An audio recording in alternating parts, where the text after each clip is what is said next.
Right. ఇప్పుడు రీసెంట్గా నేను వింటున్నానా, మా టీవీ వర్సెస్ తెలుగు ఆర్టిస్టులు, లేదంటే కన్నడ ఆర్టిస్టులు వర్సెస్ తెలుగు అనే ఒకటి వచ్చేసింది, ఒక విభజన రేఖ కనబడుతుంది. అసలు ఏంటి అసలు అది? అది ఏమైందంటేనే బేసిక్గా ఈ సీజన్లో కొంచెం ఎక్కువ మంది కన్నడ నుంచి ఉన్న వాళ్ళు ఉన్నారు అండ్ నాన్ తెలుగు వాళ్ళు ఉన్నారు. సో దానివల్ల ఏమొచ్చిందంటే చాలా మంది తెలుగు షోలో కన్నడ వాళ్ళు ఎక్కువ ఉన్నారు కదా అని. వాళ్ళకు కూడా బిగ్ బాస్ ఉంది కదా, వాళ్ళకు కూడా ఉంది ఎగ్జాక్ట్లీ. కాకపోతే వాళ్ళు తెలుగు సీరియల్స్ చేస్తున్నారు. సో నాకేమనిపించిందంటే స్వతహాగా తెలుగులో ఉన్నది ఒకటి, అది డ్రాబ్యాక్ అనాలి లేదంటే మన స్ట్రెంత్ అనాలా తెలియదు, కానీ మన తెలుగు వాళ్ళు అన్ని లాంగ్వేజ్లని యాక్సెప్ట్ చేస్తారు. కానీ మనం యాక్సెప్ట్ చేసినంత హ్యాపీగా వాళ్ళు మనల్ని యాక్సెప్ట్ చేయరు. అదర్ లాంగ్వేజ్ గొప్ప గొప్ప యాక్టర్లు ఉన్నారు తెలుగులో, ఎవరన్నా అదర్ లాంగ్వేజ్ సర్వైవ్ అయిన ఉన్నారా అన్న పెద్ద పెద్ద వాళ్ళు ఎగ్జాక్ట్లీ. మరి మన వాళ్ళు ఎందుకు అంత ఎక్కువ ఫ్రీడమ్ ఇస్తారు? సరే ఇచ్చినప్పుడు రిటర్న్ కూడా ఇన్ రిటర్న్ కూడా ఉండాలి. ఇప్పుడు నేను వెళ్ళి కన్నడ షోలో యాక్ట్ చేస్తాను, పంపిస్తారా నన్ను? కానీ ఏంది ప్రాబ్లం? సో ఇప్పుడు అనిపించినప్పుడు మనకి ఉంది బై డిఫాల్ట్ ఆ నేచర్. నాకేమనిపించింది అంటే అట్లీస్ట్ తెలుగు షో కదా, ఒక 70-80% మనకి ఇచ్చి ఒక 20% వాళ్ళు వేరే వాళ్ళకి ఆప్షన్ ఇవ్వండి. అందరికి ఇవ్వద్దని ఏం లేదు, కాకపోతే అట్లా ఇస్తే ఏంటంటే ఇప్పుడు మన ఇండస్ట్రీలో మనల్ని మనమే ఎంకరేజ్ చేసుకోకపోతే ఎట్లా అన్నది నా పాయింట్. అది చాలా ఘోరంగా వచ్చింది ఈ సీజన్లో. అన్ఫార్చునేట్లీ ఈ సీజన్లో ఎక్కువ మంది ఉన్నారు. అంటే ఈ కన్నడ ఆర్టిస్టులకి ఈ కన్నడ బ్యాచ్ అని పేరు పడిపోయింది వాళ్ళకి. అవును, ఈ కన్నడ బ్యాచ్ కి ఎందుకు అంత ప్రయారిటీ ఇస్తున్నట్టుగా? బేసికలీ వాళ్ళంతా మా టీవీ సీరియల్స్ చేస్తున్న వాళ్ళే అన్న. సో కన్నడ అని చెప్పలేము కంటిన్యూస్ గా, ఎందుకంటే వాళ్ళు తెలుగు సీరియల్సే చేస్తున్నారు. తెలుగు సీరియల్స్ చేయడం వల్ల జనాలకు ఎక్కువ పరిచయం అయ్యారు. అన్ఫార్చునేట్లీ వాళ్ళందరూ కన్నడ వాళ్ళే. బేసికలీ తెలుగు సీరియల్ కాదు కదా, వాళ్ళు ఏం పెద్ద తోపు ఆర్టిస్టులు పెద్ద సీరియల్స్ ఏదో చేస్తున్నారు. ఓకే, ఈ షో ద్వారా వాళ్ళని పాపులర్ చేసి బాగా షోలు చేసుకుందాం అనుకుంటుందా మా టీవీ? మాకు కూడా ఇవ్వచ్చు కదా, అట్లా మేము కూడా వేస్తాం కదా. సో అట్లే ఉండకపోవచ్చు, కాకపోతే ఒకటే నెగిటివిటీ అయితే అది ఎందుకు వచ్చిందో తెలియదు కానీ ఘోరంగా వచ్చింది ఈ సీజన్. నన్ను ఎవరు ఇంటర్వ్యూ చేసినా ఫస్ట్ క్వశ్చన్ అదే అడుగుతారు, కన్నడ వర్సెస్ తెలుగు. నేను ఆదిత్య కూడా బయటికి పంపించింది వాళ్ళే, కన్నడ బ్యాచ్. అవునా? అంటే నేను ఇక చూస్తాను, నేను వచ్చిన తర్వాత చూడలేదా? అంటే నాకేమనిపించింది అంటే నేను వచ్చిన తర్వాత, అంటే అప్పటిదాకా ఉండి వచ్చిన కదా, నేను ఉంటే బాగుండు అని అన్న ఫీలింగ్ వస్తుంది కదా. సో ఒక 2-3 వారాలు దాన్ని వదిలేసేసి ఫ్రెష్ గా చూద్దాం రా అని అనుకున్నా. అన్ఫార్చునేట్లీ ఈ వీక్ లో ఇద్దరు వచ్చేసారు. Mid week elimination first time చూసాను. మిడ్ వీక్ ఎలిమినేషన్ ఏందో ఈసారి ఇద్దరు వచ్చారు కదా, నైనిక అండ్ ఆదిత్య ఇద్దరు వచ్చారు. కలవాలి వాళ్ళని కూడా. అదే అదే. సో సోనియా మీకు పాత ఫ్రెండే కదా? ఎట్లా ఫ్రెండ్? మేము ఇద్దరం కలిసి, ఆమె అప్పుడు గ్రూప్స్ కి ప్రిపేర్ అవుతూ షార్ట్ ఫిల్మ్స్ అవి ఇవి చేసేది. నేను అప్పుడే ఇండస్ట్రీకి వచ్చి షార్ట్ ఫిల్మ్స్ చేద్దామన్న టైంలో మా ఫ్రెండ్ నేను ఒక కథ రాసుకున్నప్పుడు తనను ఫేస్బుక్ త్రూ అప్రోచ్ అయినా, కలుస్తారా అని అన్నప్పుడు కలిసినాం, కథ అయిపోయినాం, ఓకే అనుకున్నాం. ట్రావెల్ అయిన తర్వాత తనకెందుకు కథ నచ్చలేదు, చిన్న చిన్న చేంజెస్ జరిగినాయి. దెన్ అట్లా ఫ్రెండ్స్ అయిపోయినాము. ఇంకా అట్లా ఫ్రెండ్కి ఒక 3-4 years అట్లా జర్నీ నడిచింది. దెన్ ఆమె ఎడ్యుకేషన్ దాంట్లో ఆమె ఎన్జిఓ అటు ఆమె వెళ్ళిపోయింది, నేను ఇంకా నా కెరీర్ ఇటు నేను ఇటు వచ్చేసిన. సో అట్లా పెరిగిపోయాం. చాలా మంచి క్లోజ్ బాండింగ్ అసోసియేషన్ ఉండే. Very good. సోనియా విషయంలో ఏం జరిగింది అసలు? మేము చూసింది కరెక్టేనా? ఎందుకంటే యాక్చువల్గా సోనియాకు నాకు కొంత పర్సనల్ బాండింగ్ ఉంది, నాకు కూడా ఫ్రెండ్. తన క్యారెక్టర్ చాలా గొప్పగా ఉంటది, అస్సలు ఎవరిని సహించేది లేదు, ఎగ్జాక్ట్లీ తాట తీస్తుంది. అవును. అట్లాంటిది మా హగ్గులు ఏంటి, ఆ కిస్సులు ఏంటి, ఆ చేతులు నలుపుకోవడాలు ఏంటి, ఇదంతా ఎట్లా, ఏం జరిగింది అసలు? సో బేసిక్ అన్నా నేను ఒక సింపుల్ సీక్వెన్స్ చెప్తాను, నేను చిన్నదే, ఎక్కువ కూడా చెప్పా.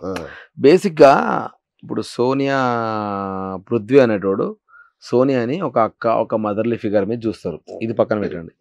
నిఖిల్ అనేటోడు డైరెక్ట్ చెప్పిండు, నా మమ్మీ లాంటిది ఈ అమ్మాయి, సో అందుకనే నేను ఏం మాటైనా రెస్పెక్ట్ ఇస్తున్నాడు. సో ఈ రెండు విషయాలు పక్కన పెట్టండి. ఇది స్టార్టింగ్ లోనే చెప్పిండు. అన్ఫార్చునేట్లీ అది ఎవరికి రిజిస్టర్ కాలేదు, అది రాలేదు. సో వీళ్ళేం ఫీల్ అయ్యారు అంటే, ఇప్పుడు అబ్బాయికి అమ్మాయికి పెద్ద తేడా ఏం చూసుకోరన్న, వాళ్ళ ఇండివిజువాలిటీ వాళ్ళకు ఉంటుంది. కానీ అబ్బాయిని హక్ చేసుకున్నా, అమ్మాయిని హక్ చేసుకున్నా వాళ్ళకి ఒక ఫీలింగ్ లేదు. ఒక ఫ్రెండ్ని హక్ చేసుకున్నట్టు ప్రాపర్ ఫ్రెండ్స్ లాగా ఉన్నాం. సో ఉన్నప్పుడు ఏం జరిగిందంటే, పృథ్వీని సోనియా అనేది చాలా చిన్న పిల్లలాగా చూసేది. ఎందుకంటే పృథ్వీ అనేటోడికి లవ్ అనేది చాలా తక్కువ. అంటే చిన్నప్పుడే వాళ్ళ ఫాదర్ అవ్వడం వల్ల, తర్వాత వాడికి చిన్న ఎమోషన్స్ వల్ల వాడు కొంచెం అరగెంట్ అయ్యిండు. అండ్ పృథ్వీ గురించి మొత్తం ఆమెకు తెలుసు, అంటే పృథ్వీ మాట్లాడినాం కదా, కాబట్టి పృథ్వీ నీడ్ మోర్ లవ్ అని తను ఫీల్ అయింది. ఫీల్ అయ్యి పృథ్వీని ఒక సిస్టర్ లాగానో, ఒక మదర్ లాగానో పృథ్వీని కన్సోల్ చేయడం స్టార్ట్ చేసేది. సో అందుకనే ఎట్లా అయిపోయిందంటే, ఇప్పుడు చిన్నపిల్లలు కొందరికి ప్రేమతో చెప్తానే ఉంటారు. సో వానికి అట్లా చెప్పడం స్టార్ట్ చేసింది, ఏదైనా పని చేయాలన్నా పృథ్వీ నాన్న ఇది తీసుకురాపోబేటా అనేది, అంటే వాడు వెళ్ళి తీసుకొని వచ్చాడు.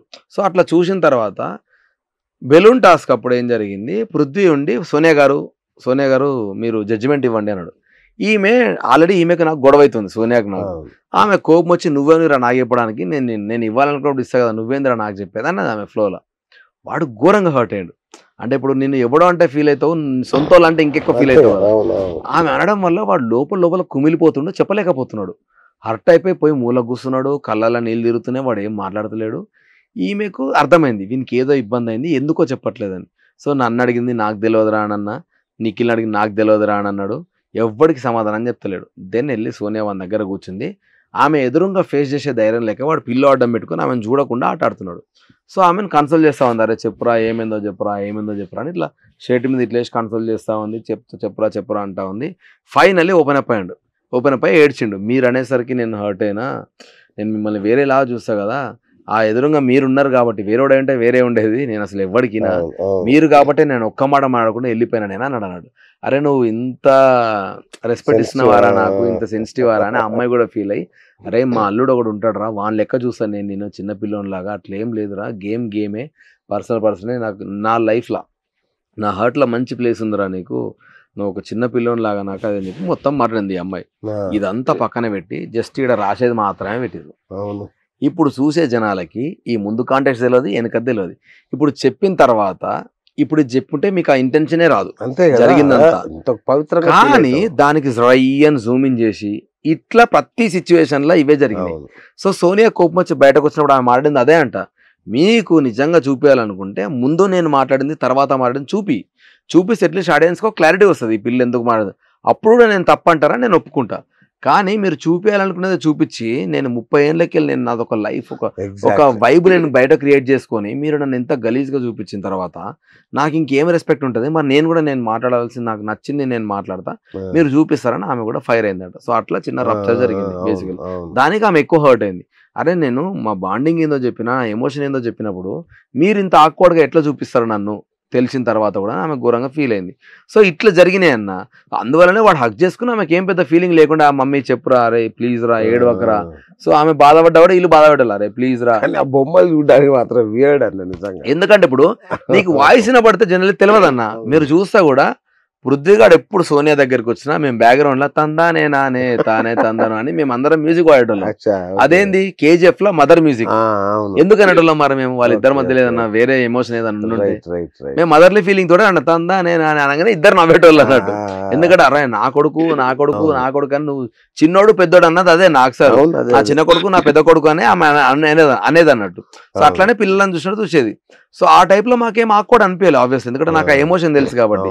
బయటకి ఇష్టం వచ్చినట్టు ప్రొజెక్ట్ చేశారన్న. అసలు నాకు అలా అసలు ఘోరంగా నాకు తెలిసి కావాలని బయటకు వచ్చింది అన్నది కూడా కదా ఆమె. అవును అబ్బాయిలాగా బయటకు వెళ్ళిపోతా నేను, మీరు ఇష్టం వచ్చినట్టు చూపించదని మరి నేను ఎందుకుంటా చూడాలని గట్టినే తెలుస్తుంది. మీకు తెలియదు కదా, తెలుస్తుందా అర్థం కాదు. కానీ ఇప్పుడు 3 వారాలకి ఆమె గురించి ఏది పాజిటివ్ బయటకి వెళ్ళి మాట్లాడతలేనప్పుడు నాకు సార్ ఆమెకు అనిపిస్తుంది కదా, సో నా గురించి ఏదో నెగిటివ్ పోతుందని. సో అది ఇప్పుడు మళ్ళీ నన్ను ఇప్పుడు ఇంతగానం ఇప్పుడు ఇంత నెగిటివ్ అంటారు కదా, 2 వారాలు నేను టాస్క్లు అయినా కదా పబ్లిక్ అందరూ నేను టాప్ 5 లో ఉంటాను ఎందుకు అనుకున్నారు, నేను బాగా ఆడుతాను కదన్నా. ఒక్కసారన్నా నువ్వు బాగా అన్నవరా అని ఎవరన్నా నాతో అన్నారా సాటర్డే సండే ఎపిసోడ్లో? మరి నేను ఫీల్ గానా, మరి నేను ఇంతగానం ఎఫర్ట్స్ పెడతా ఉంటే నా నేచర్ గురించి కానీ నా గేమ్ గురించి కానీ ఎవరు ఒక్క మాట కూడా మాట్లాడలేదు. కన్నడ కాదు కదా, నువ్వు మా టీవీలో పని చేస్తుంటే నీకు కొంచెం దొరికేది ఏమో అన్నాయి కదా ఇక.